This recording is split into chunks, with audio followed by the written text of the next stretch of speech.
السلام عليكم ورحمة الله وبركاته. إن الحمد لله نحمده ونستعينه ونستغفره ونعوذ بالله من شرور أنفسنا ومن سيئات أعمالنا. من يهده الله فلا مضل له ومن يضلل فلا هادي له. أشهد أن لا إله إلا الله وحده لا شريك له وأشهد أن محمدا عبده ورسوله وبعد. Kita sampai lisun layliyun wa lisun nahariyun. Kalau diterjemahkan apa adanya, pencuri malam dan pencuri siang, terang-terangan. Malam tentu gelap, nggak ada yang tahu. Siapa?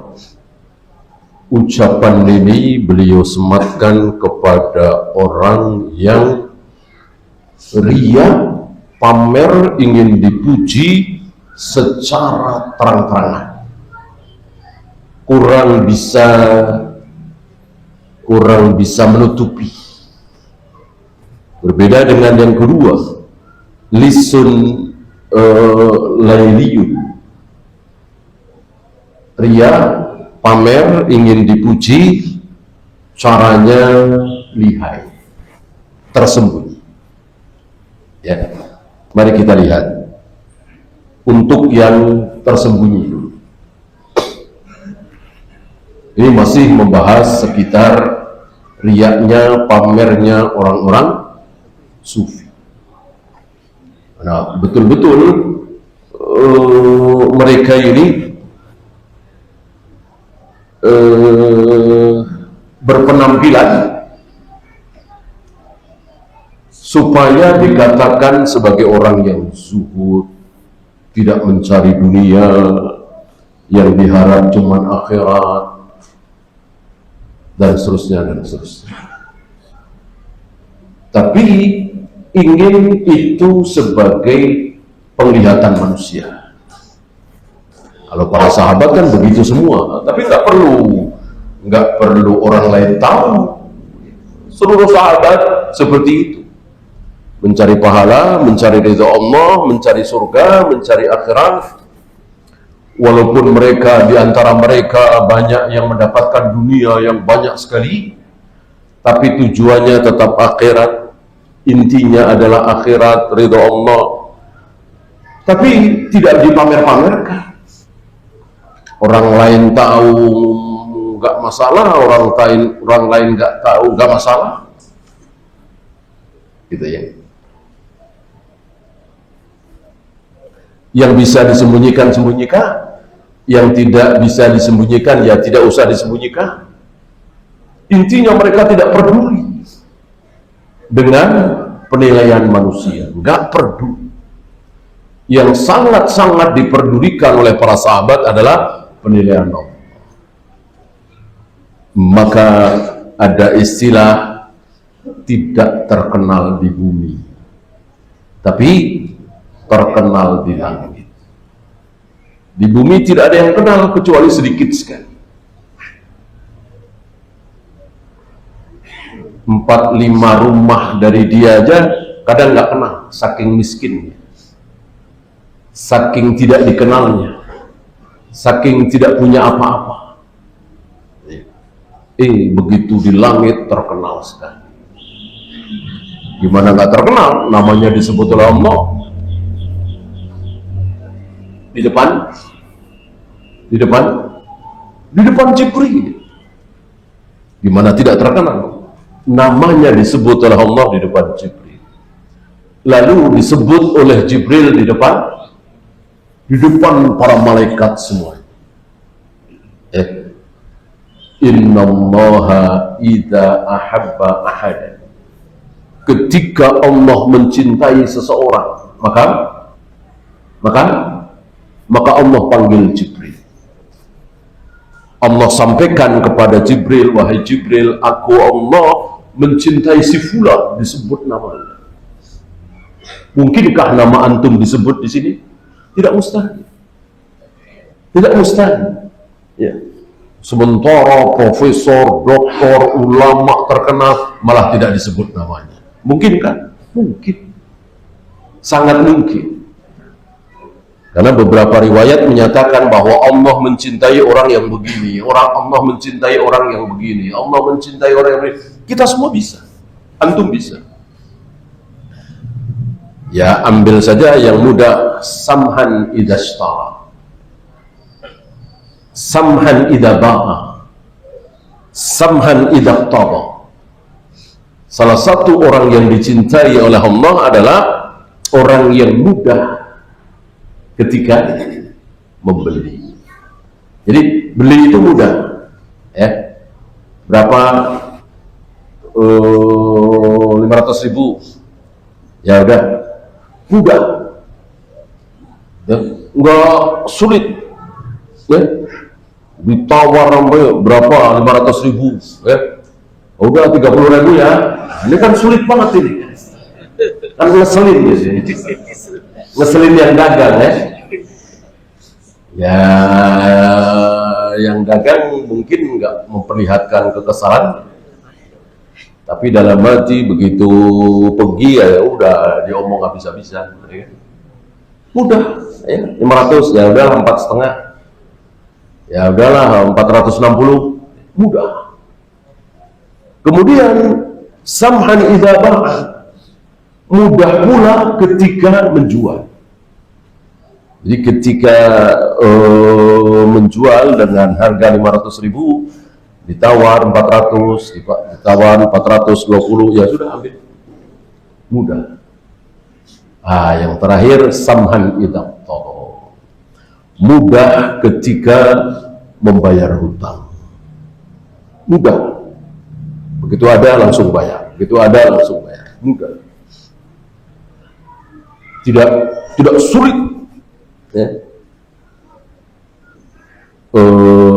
Mestinya bayar utang, malah ganti motor, ganti mobil, ya. Statusnya jalan-jalan, padahal punya utang. Ini jauh dari kecintaan. Allah mencintai orang yang mudah saat membeli, mudah saat menjual, mudah saat membayar hutang. Kebetulan antum seperti itu, berarti antum boleh berharap sedang dicintai oleh Allah. Ketika Allah mencintai seseorang, Allah panggil Jibril tadi. Ya, ini keadaan para sahabat seperti itu, tanpa harus memamerkan kepada manusia. Beda dengan orang-orang sufi.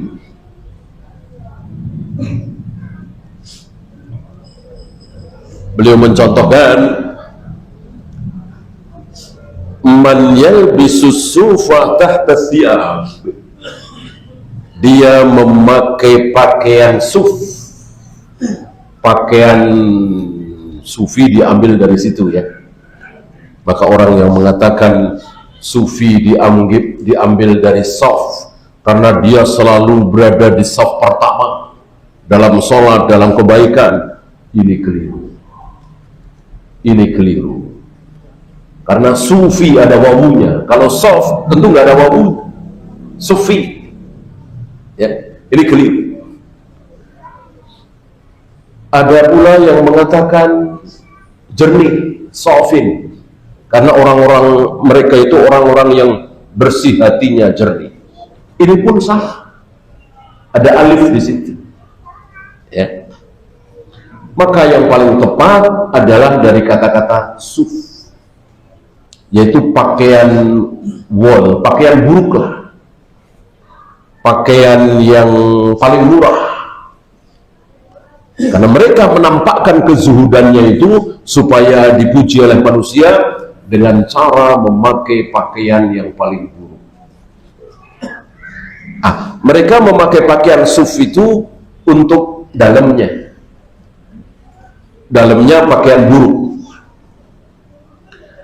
wa yaluhu bikummihi, lalu ditutup dengan pakaian luar. Pakaian luar, antum tahu pakaian orang-orang Arab kan besar, gombrong gitu ya. Dia mengangkat-angkat tangannya supaya terlihat dari sela-sela baju luarnya itu bahwa dia memakai pakaian suf, pakaian paling murah di dalamnya, supaya orang-orang melihat, menyaksikan bahwa dia zuhud. Lihat saja pakaian dalamnya suf, pakaian yang paling buruk. Beliau mengatakan hadza lissun lailiyun, ini pencuri malam gitu. Artinya caranya cerdik, istilah kita bermain cantik. Orang-orang melihat bahwa dia memakai pakaian suf tapi disembunyikan, seolah ingin menyembunyikan, padahal tidak, dia ingin memamerkan gitu ya.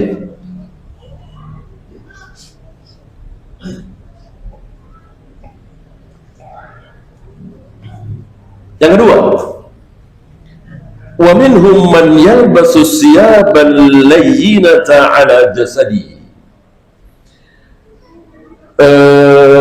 Dibalik, justru dia memakai pakaian yang bagus itu di dalamnya. Lalu tadi kan yang di dalamnya yang buruk, yang suf.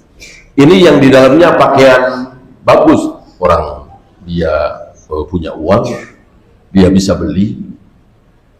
Cuma dia ingin dibilang orang zuhud, pakaiannya buruk. Maka thumma yalbasu sufa fawqaha, di luarnya pakai pakaian buruk, pakaian suf itu. Dalamnya bagus, ya, mungkin sutra atau apa biar nyaman ya kan.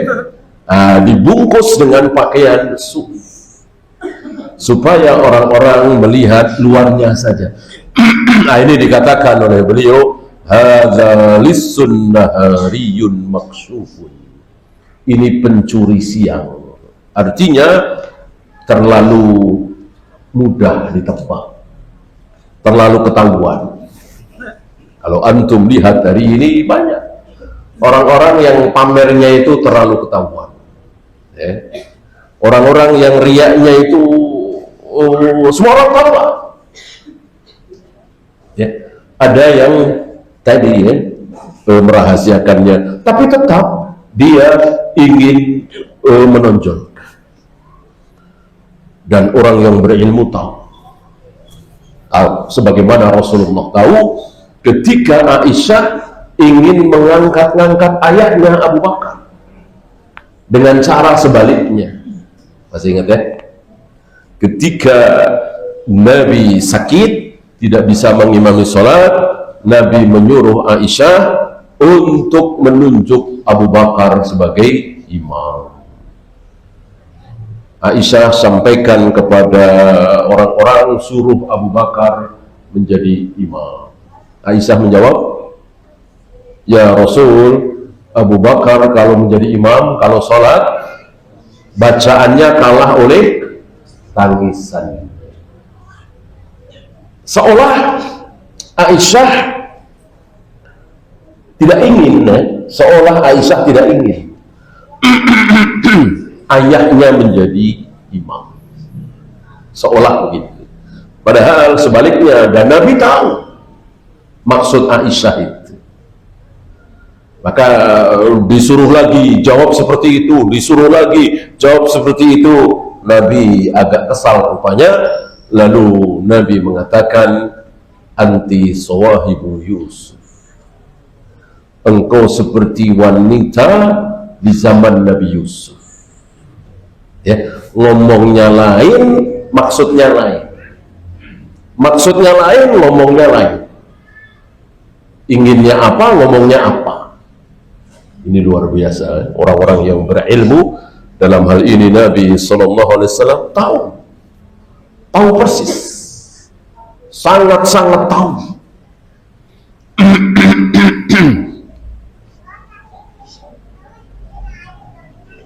Kenapa Rasulullah menyebut wanita di zaman Nabi Yusuf, yaitu Zulaikha? Karena Zulaikha ini mengundang teman-temannya, para pejabat yang mencemooh dia karena jatuh cinta kepada pembantunya, bujangnya. Zulaikha memanggil mereka untuk pesta makan buah-buahan. Padahal maksud Zulaikha adalah ingin memamerkan, ingin menampakkan bagaimana ketampanan Yusuf alaihi salatu wassalam. Ngomongnya lain, maksudnya lain. Dan hari ini kita saksikan sebagian saudara-saudara kita dari tokoh-tokoh politik yang membungkus dengan agama, dengan Islam, itu sering sekali seperti itu. Ngomongnya apa, maksudnya apa, dan antum kita semua insya Allah tahu apa maksudnya, tapi ngomongnya beda. Ya, ini untuk kepentingan rakyat, ini untuk kesejahteraan rakyat, itu ngomongnya. Ya, maksudnya lain.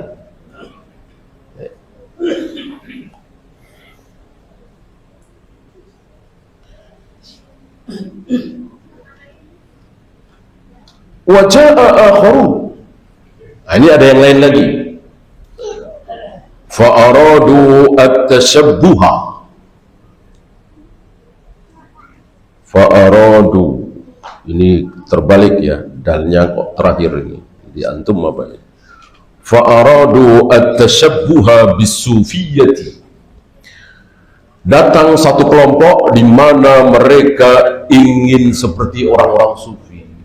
Karena hari itu, barangkali sampai hari ini ada subhat besar bahwa orang-orang sufi adalah orang-orang suci, orang-orang yang betul-betul cari akhirat, orang-orang yang benci terhadap dunia, orang-orang yang hatinya betul-betul seolah sudah sampai akhirat, dan seterusnya dan seterusnya. Dipuji. Padahal mereka adalah ahlul bidah. Dari namanya saja sudah tidak ada. Ya. Sufi itu bukan nama syariat. Beda, nama syariat itu seperti sholat, saum, zakat, manhaj, akidah, tauhid. Itu istilah-istilah syariat. Sufi tidak ada, bukan istilah syariat. Banyak yang bukan istilah syar'i dimasukkan seolah menjadi istilah syar'i. Ya. Seperti tawazun misalnya, wasatiyah misalnya, ya.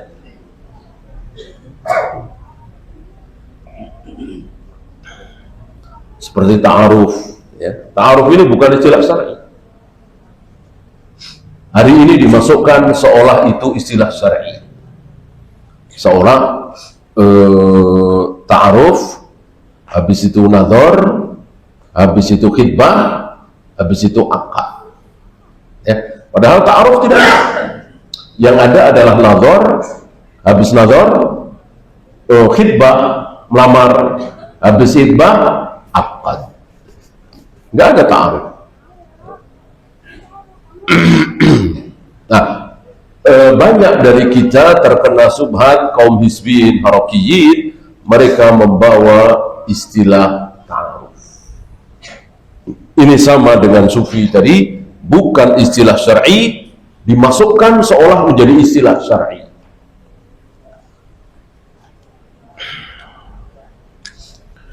Wa su'ba 'alaihim al-bazazatu.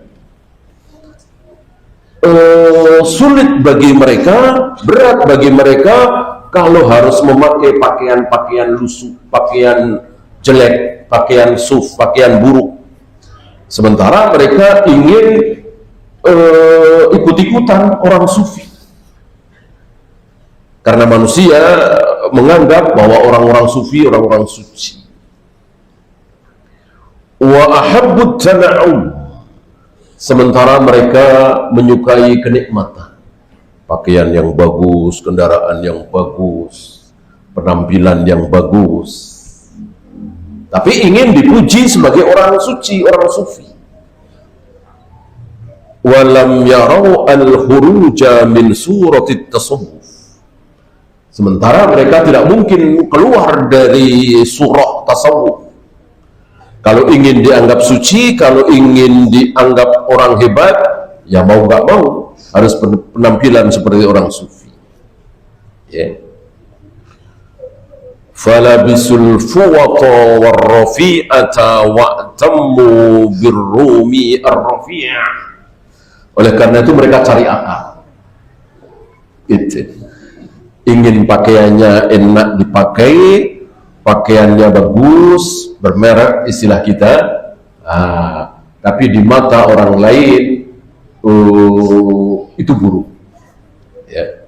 Kalau di kita sekarang misalnya mereknya dibuang misalnya, ya kalau hari ini sepertinya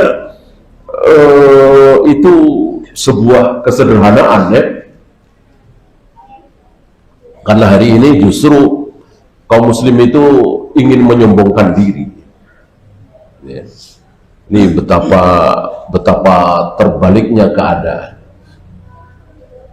Mereka menyombongkan diri dengan kesederhanaan, hari ini menyombongkan diri dengan kemewahan, bermerek. Gitu. Artinya memang luar biasa terbalik. Hari itu manusia kaum muslimin melihat orang-orang sederhana itu sebagai orang-orang hebat, orang-orang baik. Nah, sekarang terbalik. Orang hebat itu yang pakaiannya bagus, yang mobilnya mewah. Itu hebat. Ya. Betapa sudah terbalik.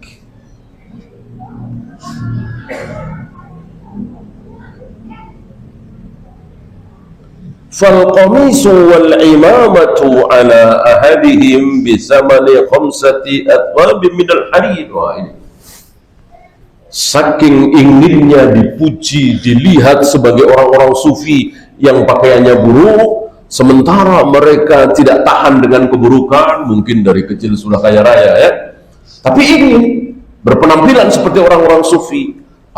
Maka dibuatlah cara tadi. Sebetulnya pakaiannya bagus, sebetulnya pakaiannya mewah, tapi dibikin compang-camping apalah.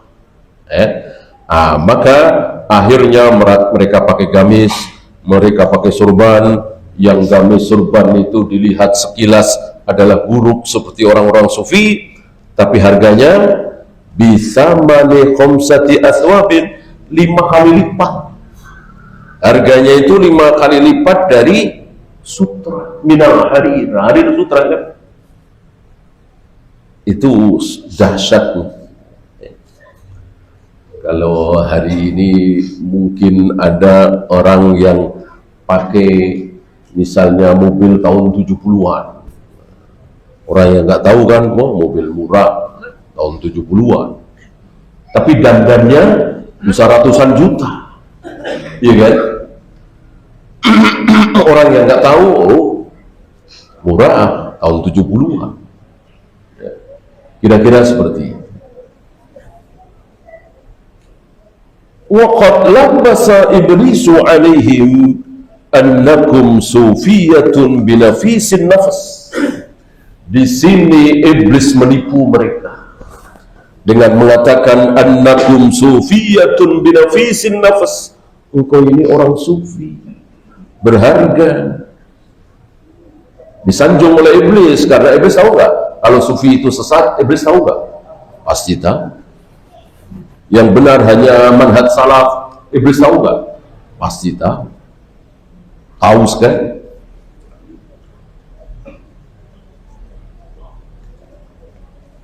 Sebagaimana iblis pasti akan kekal di neraka, iblis tahu apa tidak? Tahu. Maka iblis sudah siap. Wa innama aradu an yajma'u baina rasumit tasawufi wa tana'umi ahli dunya. Disinilah mereka mengumpulkan dua hal. Yang dua hal ini satu ke timur, satu ke barat. Apa? Baina rasumit tasawuf. Hal pertama, penampilan buruk orang-orang sufi. Hal kedua, nikmat dunia. Ini betul-betul penipu. Sangat-sangat menipu kaum muslim. Dan hari ini kita saksikan. Ya.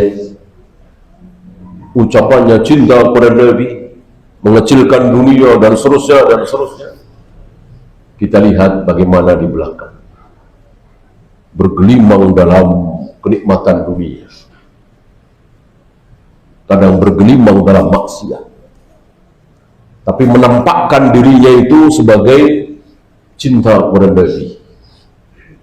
Mewakafkan dirinya untuk Nabi, untuk Islam. Kalimat-kalimat yang mereka bikin. Dekat dengan Nabi, keturunan Nabi dan seterusnya. Tapi kelakuannya, akhlaknya jauh dari akhlak Nabi sallallahu alaihi wasallam. Kita terkecoh dengan pembahasan mereka itu betul-betul keturunan Nabi atau tidak. Ngapain? Mau keturunan Nabi kalau akhlaknya jelek ya buat apa? Ya, maka tidak usah pembahasan seperti itu. Karena tidak ada jaminan. Apakah mentang-mentang keturunan Nabi pasti baik, pasti benar, pasti berada dalam manhaj salaf? Tidak ada jaminan seperti itu. Ya beliau dengan Nabi Nuh bedanya apa? Sama-sama Nabi, sama-sama Rasul. Nabi Nuh anaknya langsung kafir. Ya. Apakah ada riwayat Nabi Nuh beda, aku beda? Enggak ada. Artinya tidak ada dalil bahwa mentang-mentang keturunan Nabi pasti benar manhajnya, benar akidahnya. Maka tidak usah melihat ayahnya, kakeknya, buyutnya. Lihat saja dia kelakuannya seperti apa, akhlaknya seperti apa, sholatnya sesuai sunnah Nabi apa tidak. Kan kita sudah belajar sifat sholat Nabi seperti apa. Beda, ya udah nggak usah dianggap. Walaupun DNA-nya betul itu keturunan Nabi, salah ya salah, bid'ah ya bid'ah, syirik ya syirik. Walaupun setelah diuji DNA-nya benar, misal.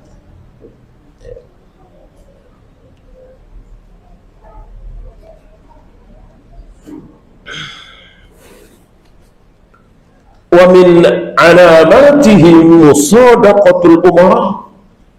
Dan di antara tanda-tanda mereka ini, kesufian mereka ini, tanda-tandanya, keburukan mereka adalah dekat dengan penguasa. Dekat dengan penguasa. Sepertinya sedang kita saksikan. Ya. Mereka berusaha sekuat tenaga di mana supaya dekat dengan penguasa. Dekat dengan umara, dekat dengan raja, dekat dengan khalifah. Gitu. Wa mufaraqatul fuqara'i kibran wa ta'dhiman. Sementara jauh dari orang-orang fakir, jauh dari orang-orang miskin.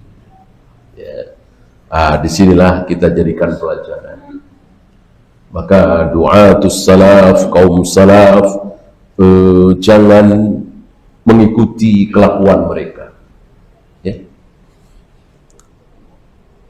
Ikutilah sunnah Nabi. Nabi ingin dikumpulkan bersama dengan orang-orang miskin. Wa hasyirni yaumal qiyamati fi zumratil masakin. Kumpulkanlah aku bersama orang-orang miskin. Maka pertanyaan Heraklius kepada Abu Sufyan, yang waktu itu Abu Sufyan masih kafir, banyak pertanyaan, salah satunya siapa pengikut dia, siapa pengikut Muhammad yang mengaku menjadi nabi, menjadi rasul itu? Kaya, bangsawan, hebat, apa orang-orang miskin, para budak? Dijawab dengan jujur oleh Abu Sufyan, mayoritas orang-orang miskin, para budak. Dan betul kan? Yang ada di sekitar Nabi adalah Bilal, Khobab bin Arad, Ammar bin Yasir, Ibnu Mas'ud. Yang kaya raya cuman Abu Bakar. Utsman waktu itu kan belum kaya. Apa kata Heraklius? Begitulah para nabi, para rasul. Para nabi, para rasul, di awal dakwah mereka, mayoritas pengikutnya adalah orang-orang miskin, para budak, orang-orang rendah. Ya. Maka jangan berkecil hati, justru insya Allah menjadi kebanggaan dan harapan ketika dakwah salaf diikuti oleh orang-orang miskin, orang-orang rendahan. Ya. Dan wajib bagi para du'atus salaf untuk bersabar.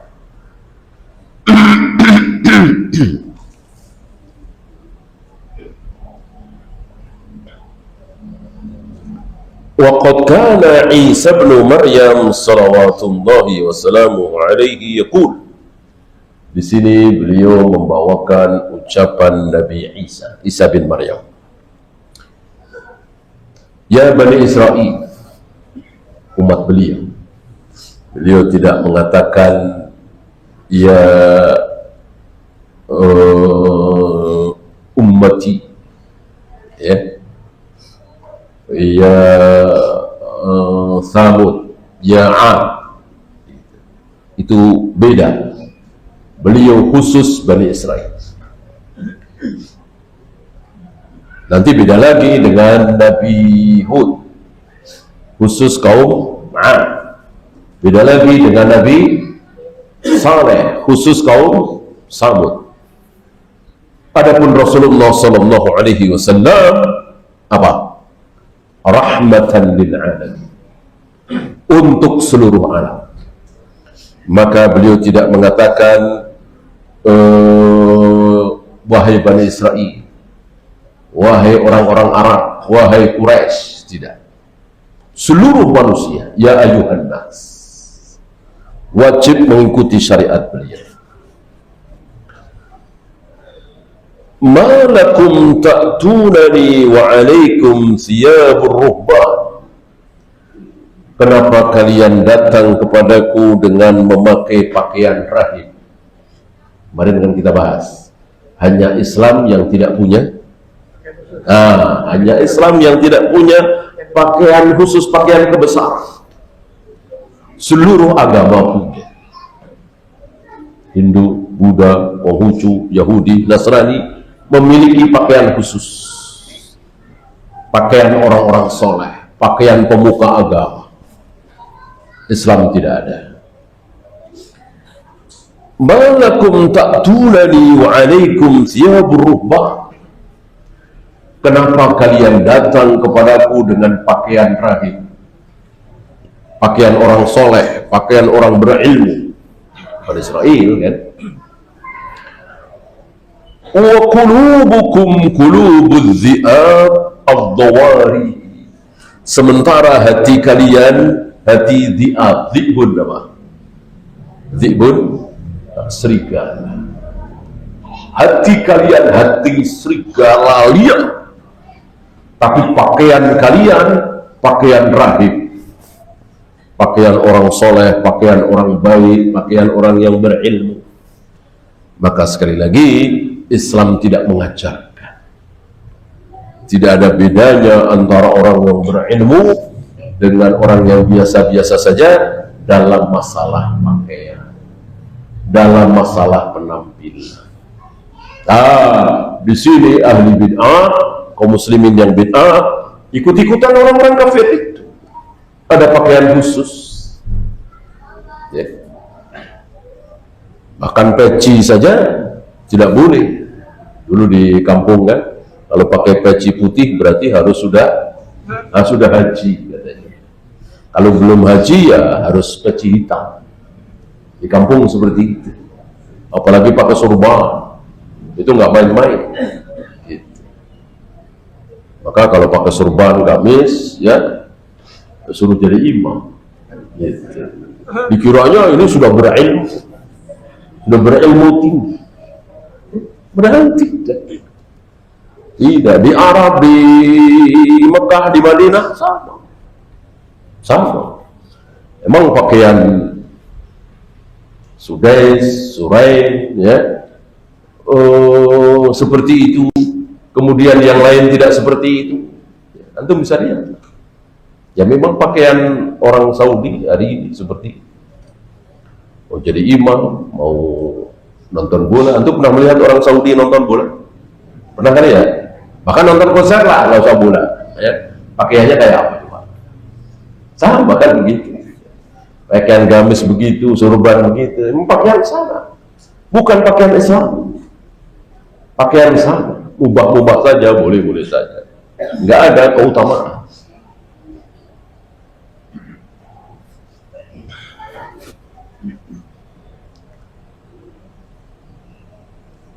Ilbasu libasal muluk.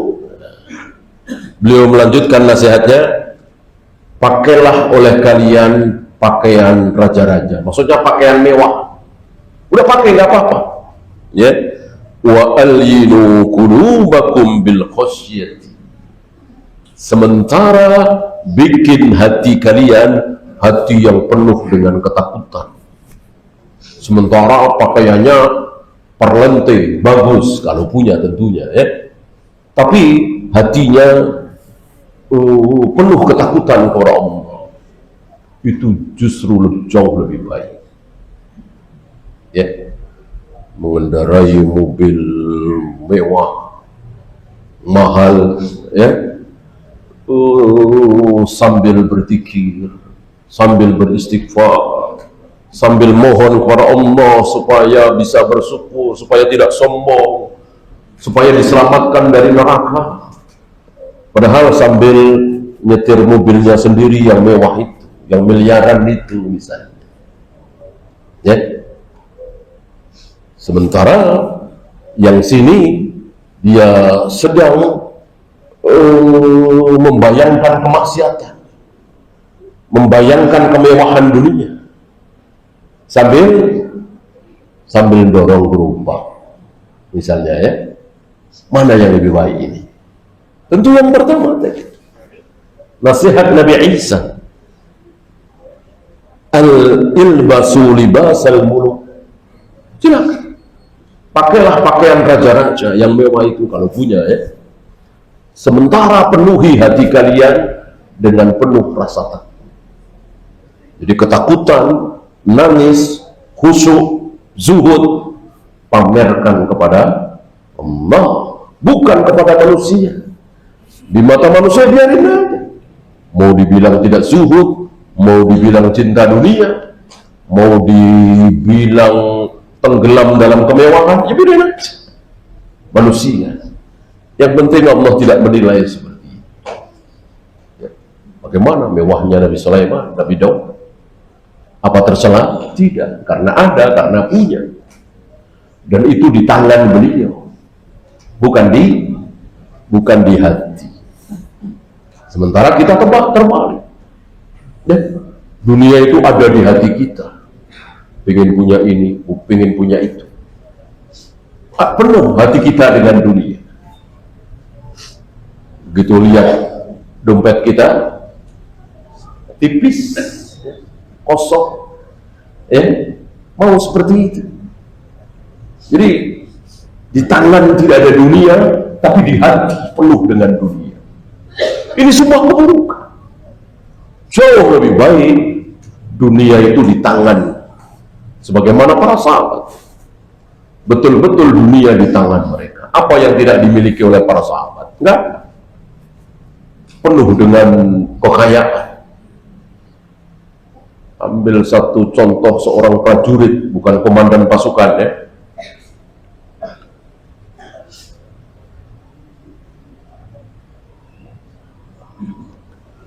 Zubair bin Awam.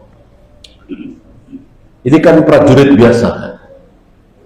Itu kan berpesan kepada anaknya Abdullah, karena merasa sepertinya akan terbunuh dalam perang fitnah, perang sifil. Zubair berpesan kepada anaknya Abdullah tentang rumahnya, tanahnya yang ada di Madinah, yang ada di Mekah, yang ada di Mesir, yang ada di Syam, banyak sekali. Ini kekayaan yang luar biasa. Padahal prajurit biasa, bukan komandan pasukan seperti Khalid bin Walid, seperti Amr bin As. Itulah sahabat. Dunia ada di tangan mereka, sementara hati mereka penuh dengan akhirat. Ya, silakan azan dulu. Sallallahu ala Muhammadin sallallahu alaihi wasallam wa akhiru da'wana alhamdulillahi rabbil alamin.